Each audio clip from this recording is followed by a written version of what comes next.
Hello everyone, welcome back to my channel. और आज का टॉपिक है 5S, जो कि एक TQM का बहुत ही इंपॉर्टेंट टूल है। सो बीइंग इलेक्ट्रिकल चैनल, मैंने इस टॉपिक को इसलिए चूज़ किया है क्योंकि हमारा जो भी इलेक्ट्रिकल इक्विपमेंट होता है तो उसका स्पेयर मैनेजमेंट करने के लिए 5S बहुत हेल्पफुल होता है।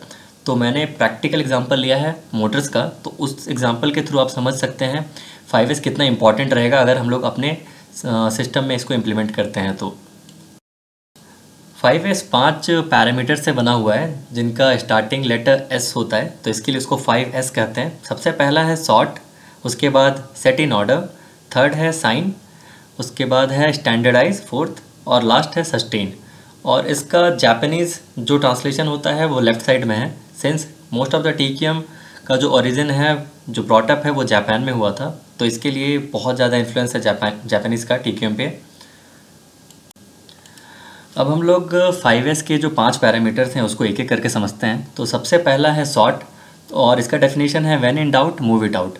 इसको रेड टैग टेक्निक भी कहते हैं, वो इसलिए क्योंकि अगर हमारे स्टोर में कोई सामान काम का नहीं है तो उसको हम लोग को रेड टैग लगाना है और स्टोर से हटाना है। नेक्स्ट है सेट इन ऑर्डर, तो जैसा कि वर्ड एक्सप्लेन कर रहा है, जो सामान जिस पोजीशन पे होना चाहिए उसके अकॉर्डिंगली उसको रखना है। उसके बाद है साइन, तो इसका डेफिनेशन बहुत ही क्लियर है, that is clean and inspect, या फिर इंस्पेक्ट थ्रू क्लीनिंग। तो जो भी सामान ऑलरेडी हमने सेट करके रखा है अपने अपने पोजीशन पे, उसको क्लीन करना है। नेक्स्ट फोर्थ पॉइंट है स्टैंडर्डाइज, तो make up the rules and follow and enforce them. तो जो भी हमने अभी तक जो भी काम किए हैं उसको एक प्रॉपर स्टैंडर्ड, एक प्रॉपर फॉर्मेट बनाना है, लाइक एक प्रॉपर चेकलिस्ट बनाना है। जैसे कि हम लोग सेट इन ऑर्डर्स या फिर साइन मोटर का मेंटेनेंस किए, तो उसको एक प्रॉपर फॉर्मेट में बना के रखना है। और लास्ट पॉइंट है सस्टेन। सस्टेन का मतलब हुआ, तो ये जो 4 हमने स्टार्टिंग में काम किया उस चीज़ को हमें अपने काम का एक पार्ट बनाना है और एज अ हैबिट उसको कंटिन्यूस काम करते रहना है। क्योंकि अगर बीच में हम लोग ये चीज़ छोड़ देते हैं तो फिर से जो हमारा स्टोर था पहले जैसे ही गंदा हो जाएगा, अनऑर्गेनाइज हो जाएगा। तो मेन 5S का काम है एक प्रॉपर ऑर्गेनाइज्ड वे में सामानों को रखना। और अब हमने जो अभी तक सीखा उस चीज़ को इम्प्लीमेंट करते हैं with the help of motor जो भी हमारे स्टोर में रहता है उसके साथ। जैसा मैंने बोला, हम लोग मोटर का एग्जांपल लेंगे। और 5S का सबसे पहला पॉइंट है सॉर्ट, इसका मतलब होता है अलग अलग करना, और वो सब सामान को हटाना, रेड टैग लगाना जो काम का नहीं है। तो इस पिक्चर में बहुत क्लियर दिख रहा है कि मोटर बहुत बिखरे से हैं, सब कुछ एक साथ ही रखा हुआ है। तो इसको सबसे पहले अलग अलग रेटिंग्स के मोटर को अलग अलग करना है और जो ख़राब है उनको हटाना, तो वो होता है सॉर्ट।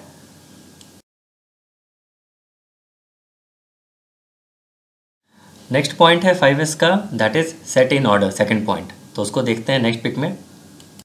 अब इस स्लाइड में आप देख सकते हैं कि मोटर अपने अपने जगह पे हैं। एक रेटिंग वाले मोटर एक साथ हैं, छोटे मोटर ऊपर हैं, बड़े वाले मोटर सेकेंड रो में हैं, बट उनका कंडीशन ठीक नहीं है, उनको प्रॉपर क्लीनिंग का, प्रॉपर मेंटेनेंस का ज़रूरत है। तो उसके लिए हम लोग थर्ड पॉइंट पे जाएंगे। अब हम लोग आते हैं TQM के थर्ड पॉइंट पे, दैट इज़ शाइन, जिसका डेफिनेशन हमने देखा था इंस्पेक्ट थ्रू क्लीनिंग और clean through inspection. Third point को हम लोग इस पिक के साथ रिलेट कर सकते हैं और देख सकते हैं कि मोटर प्रॉपरली क्लीन हो चुका है और अपने पोजीशन पे तो पहले से था ही, दैट इज़ सेम रेटिंग का मोटर एक साथ। तो आते हैं हम लोग नेक्स्ट पॉइंट पे। नेक्स्ट पॉइंट है स्टैंडर्डाइज, तो जो भी हम लोग काम कर रहे हैं उसको एक पर्टिकुलर स्टैंडर्ड पे लेके आना, एक पर्टिकुलर रूल के साथ काम करना है। तो इसको हम लोग नेक्स्ट स्लाइड में देखते हैं अच्छे से। Fourth point that is standardize को हम लोग प्रॉपरली मेंटेन कर सकते हैं अपने ऑर्गेनाइजेशन में एक चेकलिस्ट के हेल्प से। तो अगर आपके पास एक प्रॉपर चेकलिस्ट है तो हम लोग को पता रहेगा कि कौन सा मोटर कब डैमेज हुआ, कब रिपेयर होके आया है, कहाँ पे रखा हुआ है। और इसको स्टैंडर्डाइज करने का मतलब हर किसी को फॉलो करना है, इस चीज़ को, ये चीज़ इंश्योर करना होता है, मेक एवरीवन फॉलो। तो उसके चलते जो भी हमारा एफर्ट है वो एक पॉजिटिव वे में, पॉजिटिव डायरेक्शन में जाएगा। फाइनली आते हैं हमारे लास्ट पॉइंट पे, दैट इज़ सस्टेन। और सस्टेन का जैसा कि मतलब होता है किसी भी चीज़ को जीवित रखना, कंटिन्यूस लाइन में रखना। तो जो भी 4 पैरामीटर्स हैं, sort, set in order, sign, standardize, उसके बीच में हमने सस्टेन को रखा है। तो ये चारों काम को हम लोग को कंटिन्यूस करते रहना है, फॉलोअप करना है, जो कि हमारे लिए ही यूज़फुल रहेगा। वो ऐसे कि जब भी कुछ डैमेज होगा, कोई मोटर डैमेज होगा, तो हमें पता रहेगा कि कौन सा स्पेयर मोटर कहाँ पे है। सो ये बहुत बड़ा एडवांटेज है 5S का। सो मुझे उम्मीद है आपको 5S जो कि टीक्यूम का एक टूल है उसके बारे में कुछ आइडिया मिला होगा और आप इस चीज़ को अपने ऑर्गेनाइजेशन में इम्प्लीमेंट करेंगे, यूज़ में लाएंगे। So thank you so much for watching the video. और अच्छा लगा होगा तो लाइक कीजिएगा, और कुछ नेक्स्ट टीक्यूम के कुछ टूल्स पे अगर मैं वीडियो डालूँ तो उसके बारे में कमेंट कर दीजिएगा। और अगर फर्स्ट टाइम देख रहे हैं, चैनल पे फर्स्ट टाइम आए हैं, तो please subscribe the channel. Thank you so much.